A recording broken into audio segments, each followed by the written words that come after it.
March 11th, 2025. Well, lots been going on with respect to, let's say, economic issues and the Trump administration, including, of course, the tariffs and some comments about the economies and the way it's reacting to it.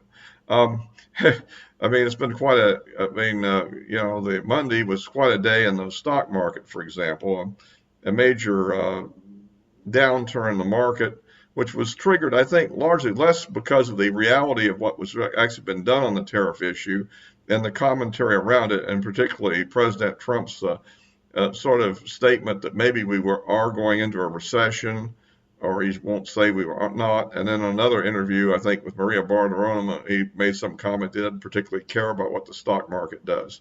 And I think these sort of statements probably had more impact on the Monday stock market movement than perhaps the actual reality of what had been done, because in reality, while that initially the 25% tariffs had been put on Canada and Mexico, in fact, he actually backed away and said that things that are covered by the USMCA, a treaty that he'd negotiated in the previous session, back when he was number 45, would still be honored, and that the tariffs, I guess, would only apply to things that are not involved in that.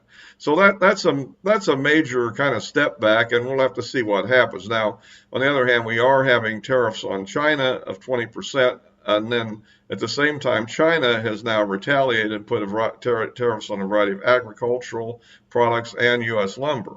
So there are some real tensions here, and the uncertainty, I think, continues to go. And particularly, Canada has taken a pretty, I think, tough reaction to it, at least emotionally. They are obviously very upset.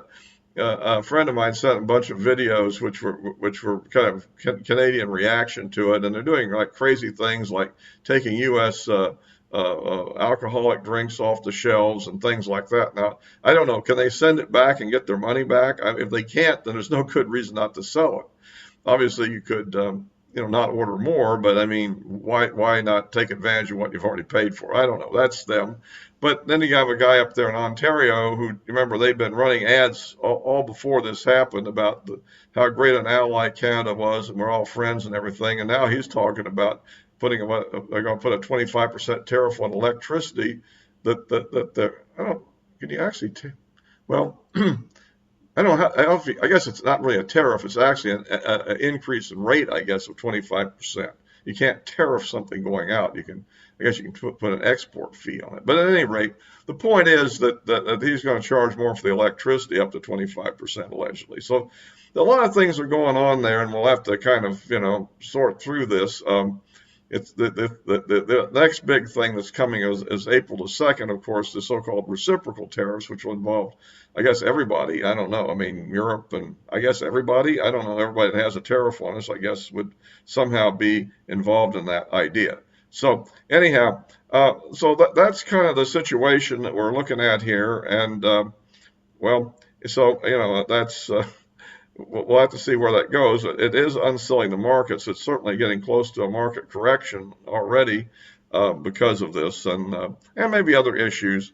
I still think that there may be some lagging events from the tax rates that were put on months ago that maybe are now finally hitting home.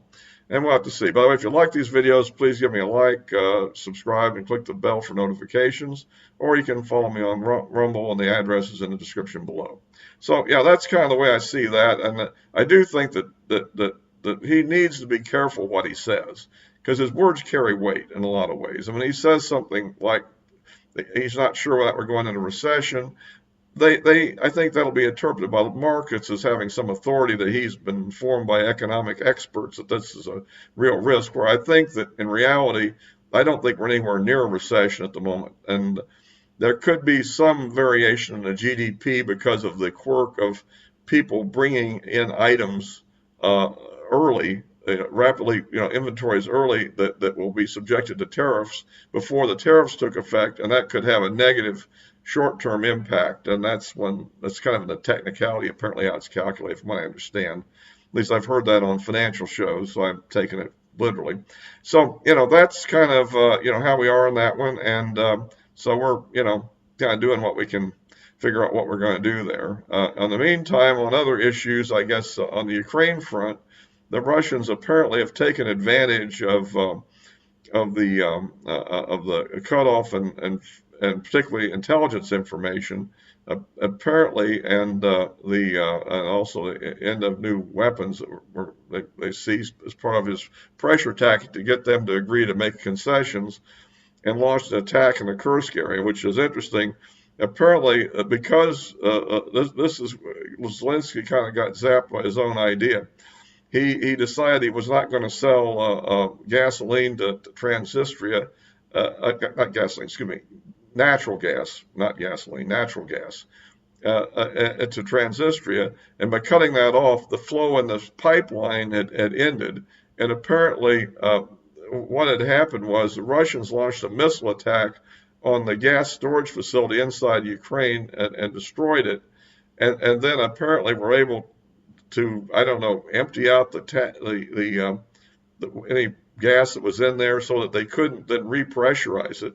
And then special troops had entered the tunnel, this gas pipeline, and popped up behind Ukrainian lines in the Kursk region. And when they launched an attack near a key bridge, essentially what happened was the Ukrainians then start using their drones and their artillery to counterattack these people. All of a sudden, the Ukrainian troops that were north of that see this activity behind them and go, oh my goodness, we're surrounded apparently, and panicked and started abandoning their positions and heading south.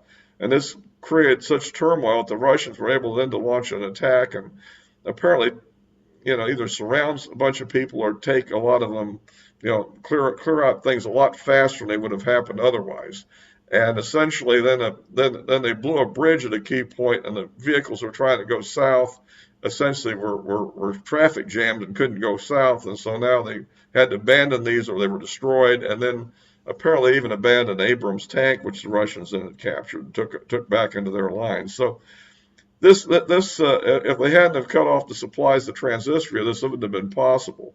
So it's kind of an interesting development, but now I saw one post, and I'm not sure, we'll check on that, but I think that maybe the U.S. is now going to restore intelligence data to Ukraine so as to, the key thing that is that apparently with our satellites and so forth, and maybe signal intelligence and whatever else we have, they're able to see if the Russians are concentrating troops, and then that allows the Ukrainians then to call in artillery strikes and other drone attacks on those positions. So that intelligence that we provide is a key element of the Ukrainian defense, which is just information, but it's very critical in addition to weapons and all that sort of thing. That's an interesting development. But now, as of this, in fact, probably by the time most people see this, or even afterwards, the Ukraine is going to be meeting with American negotiators in Saudi Arabia to try to settle the disagreement that we've had, in the famous meeting with Trump, and presumably they're going to try to sign a minerals deal. Although I understand now the U.S. is trying to hold them up with some other deal about like oil and natural gas or something. I don't know quite what that would be. I mean, I guess just mean that our companies could go over there and develop it rather than some other country's company. Remember, a lot of the Trump maneuvers are really about economics. He's very focused on business and bringing money into the U.S. Treasury and so forth. So we'll see how this all plays out, but it's an interesting development. And I think this also leads to another issue that we'll see. I'm not sure how agreeable Russia really is to the terms that he's trying to negotiate. I mean, we'll see. I mean, he keeps talking, as I mentioned before, about putting tariffs and sanctions on Russia, but the question I'm left with is, what sanction have we not put on them already? From my understanding, the only thing that's coming out of Russia to any Western country legitimately is basically things that are more in our interest to get than it's Russia's to sell it, mainly things like fertilizer and stuff like that. So we'll have to see. I know this maybe he's talking about sanctioning anybody that trades with him, like China and India and so forth, and other countries. And if that happens, of course, then you're going to have a problem of well, how do they react to that? So particularly China, because China's already reacting negatively. And in fact, one of the things I've noticed, which I think might be interesting, is that we've put a tariff on lumber from Canada, and now China's put a tariff on lumber from the United States. So one solution to this would be for Canada to sell its lumber to China, you see, and so in that case, China doesn't have a tariff on, I don't think, on lumber from Canada, or they could get rid of any one they have, and now Canada would have their lumber industry would not be damaged at all, and then we would be taking things that we're selling to China and use it ourselves, which would be really no harm to us, but it wouldn't really harm that part wouldn't harm Canada that much either, and wouldn't harm China either. So that would be an interesting development if that occurred. I just thought this whole tariff thing is being convoluted, and it's probably going to get worse when you get into Europe and ask yourself about things like value-added taxes. Are those really a trade obstacle or not? I mean, of course, one option would be to charge value-added taxes on the cars that they export to the U.S. as well, and that would mitigate that. Or else we're going to have to put, I guess, like a 30% tariff or something on their stuff, and then, well, then that will probably lead to who knows how they'll react to that. So the tariff battles are ongoing, and I think you can expect market turmoil in the meantime also from time to time. As we approach this April the 2nd, I think specifically that may be when something else happens again. And it's hard to me to see what this does to our inflation situation either. And that'll be something to keep an eye on. All right, so that's about it for this time. You can follow my commentary on my social media accounts are listed in the description below, of course. And then, of course, I will also be posting this on YouTube and Rumble as always. So that's all for this time.